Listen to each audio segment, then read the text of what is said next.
Ayan. So okay na yan. Close nyo. And then makikita nyo na siya dito sa inyong guardians. Okay. Check natin. Ayan na yung ating Shanna guys. Okay. Hello guys, welcome sa ating channel. For this video, basic guide lang about dito sa ating Guild of Guardians. Okay, so hindi pa naman natin na-open up yung arena para makapag-earn tayo ng GOG token dito guys. Pati na rin yung rush natin. Okay, pero na-open naman na natin itong endless.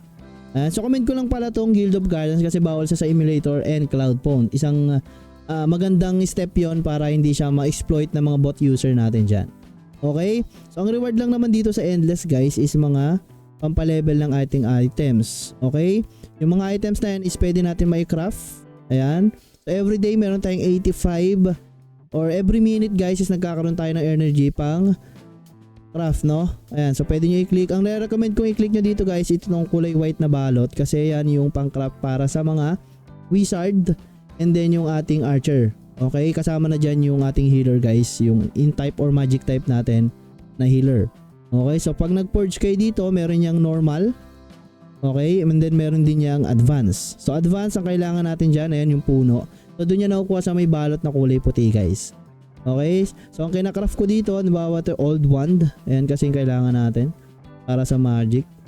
So, sana makakuha tayong legendary. Nakakuha ko dito ng legendary. Ayun, nice, nice one. Nakakuha tayong legendary na gear guys. Okay, so ngayon lang. So back tayo. And then dito sa guardian natin, is pwede natin yan i-equip dito sa ating wizard, no, or sa ating elf. Pero mas maganda dahil damage yan, dito na lang natin ilagay sa ating wizard guys. Okay, so ayan, meron na siyang legendary weapon guys. Okay, so pagdating naman sa team, ang nare-recommend ko guys is isang tank, isang assassin, so wala pa akong assassin yung tumatalon sa likod. And then isang physical damager, tong archer. Siyempre healer, napaka-importante niyan. Pwede rin dalawang healer guys. Okay, tapos isang tank. So depende pa rin sa trip nyo. Kasi survivability ang kailangan dito sa Guild of Guardians. And then wizard para sa magic attack. And then ito guys, yung ginagamit ko ngayon isang tank. So dalawang tank ang ginagamit ko. Okay, kasi wala pa akong may palit sa kanya. Hindi ako makadraw ng epic na tank pa or assassin or healer na epic na isa ba guys. Okay, pero para sa akin the best ang nasa front is archer, tank and then assassin, no? Para may iwan lang tong tank para pag dinamitan nyo siya ng super tank, isa lang yung sasalo ng lahat at pwede siyang ma-heal. And then yung kukunin yung tank is yung may skill na ganito guys, no? So natsambahan ko siya yung depth niya, yung ini-ignore niya lahat kaya ng damage pag binap niya. Okay guys? So yun yung team na maganda dito sa Guild of Guardians. So sa leaderboard tayo nakapag-earn ng GOG. Okay, sa tatanungin nyo ako paano nga ba makapag-earn. So bukod sa token guys, makapag-earn tayo sa pagbebenta ng mga Guild of Guardians natin. Okay, so ito yung assassin na gusto ko guys. Oh, tumatalon sa likod to eh. Okay, so dito sa Guild of Guardians, pag kinlik nyo siya, meron yung list and buy, no? So pag nag-buy tayo dito, pwede tayong gumamit ng iba't ibang token, no? So ETH, GOG, IMX, and USDC. So ito guys ang sasabihin ko agad sa inyo na downfall about dito sa GOG, no? So honest review lang tayo kasi yung about sa pag-cash out niya dahil nga napakataas ng gas fee. Okay? Bukod sa napakataas ng gas fee, so pag nag-cash out ka ng GOG, nag-list ka dito ng NFT is mataas yung gas fee kasi nga kailangan niya ng ETH, no? Nasa ERC20 network ang Immutable X guys. Okay, lahat ng laro niya is nasa sa ERC20. So dito sa BitGet, once na punta tayo sa ating MetaMask, na mamaya papakita ko sa inyo yun guys. Maglalagay tayo ng funds dun sa CKEVM dito sa Immutable Passport natin. No, ito yung CKEVM natin guys na wallet. So dalawa kasi yan, Immutable X and ZKEVM. Pag nilagyan natin ito ng IMX man or ETH fund is napaka guys, napakalaki ng gas fee. So check lang natin. Share ko lang muna sa inyo guys.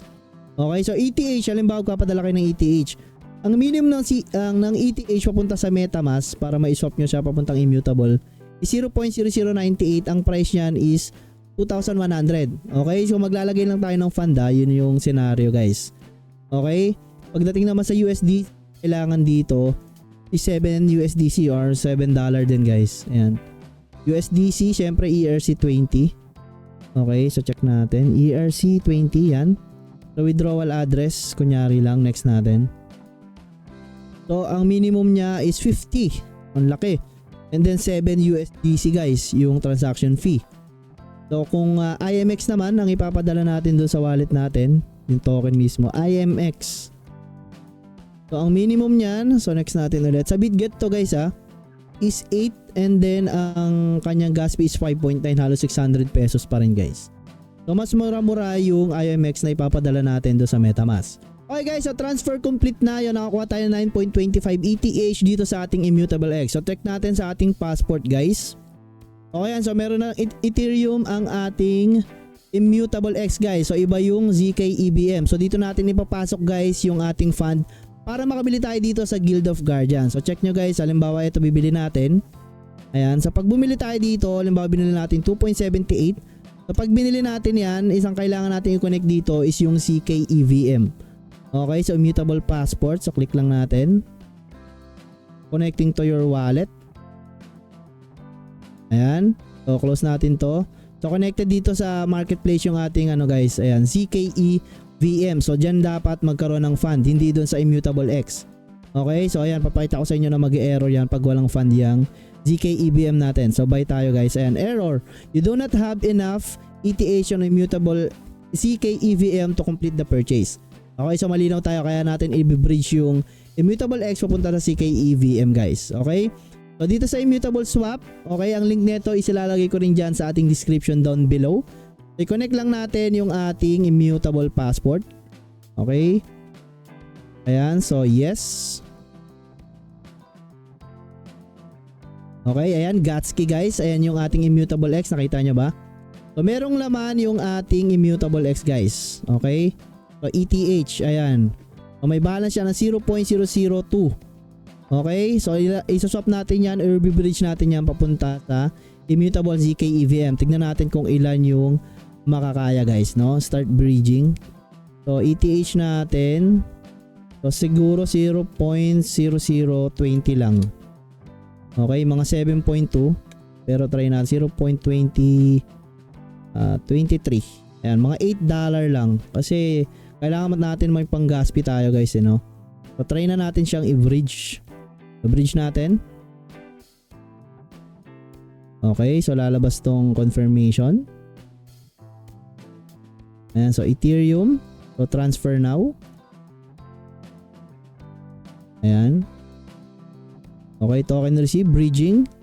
Ayan, so your token has been bridged successfully guys. Okay, so ngayon check natin yung ating Immutable Passport. Okay, and then ZK EVM. So magkakaroon to ng fund guys. So refresh natin. Ayan, so meron ng fund ang ating ZK EVM. Okay, so ngayon try na natin bumili ng Guardian guys. Okay, siguro bili tayo ng Assassin guys, no? So dito sa Rarity, so Epic. And then kasi mahal yung legendary, nasa $20 yan isa eh. So ang class naman is Assassin or Tank. Pwede ring Warrior, wala tayong Warrior, no? Assassin, Tank or Warrior. Yan. So ito Assassin to guys. So ito Assassin siya, Warrior, ito Warrior, Tank. So Assassin na lang muna guys, no?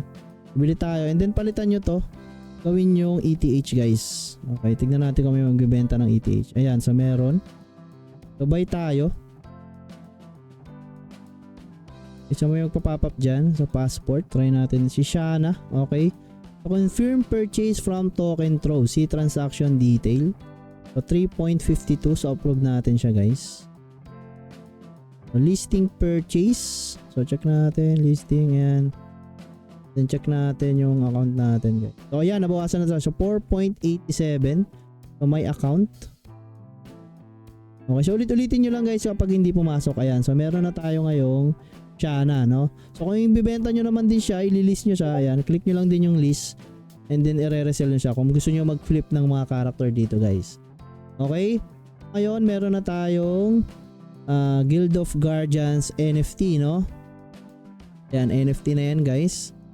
Okay, so check na natin sa ating in-game kung meron tayong nakuhang NFT guys. Okay guys, dito sa Immutable X is nandito yung ating dalawang Guardian. So dalawa yung binili ko no. So ayan, so dalawang Shana para ma-enlighten ko siya. Okay, so dalawa na yung binili natin na assassin. And then dito naman sa in-game natin guys. Okay, sa in-game. Kung makikita nyo siya dito sa may vault. Ayan, sa may vault guys. So click nyo lang yung vault. And then nandyan yung dalawang Shana. So click nyo lang siya. Ayan. Lagyan nyo lang check parehas and then yung arrow papunta sa inventory nyo guys. Ayan. So okay na yan. Close nyo. And then makikita nyo na siya dito sa inyong guardians.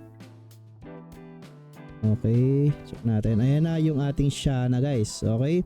Okay guys, yun lang muna for today's video. I hope nabigyan ko na naman kayo ng isang magandang guide kung paano mag buy and sell dito sa ating Guild of Guardians. So again guys, Godspeed po. Maraming salamat. Peace out.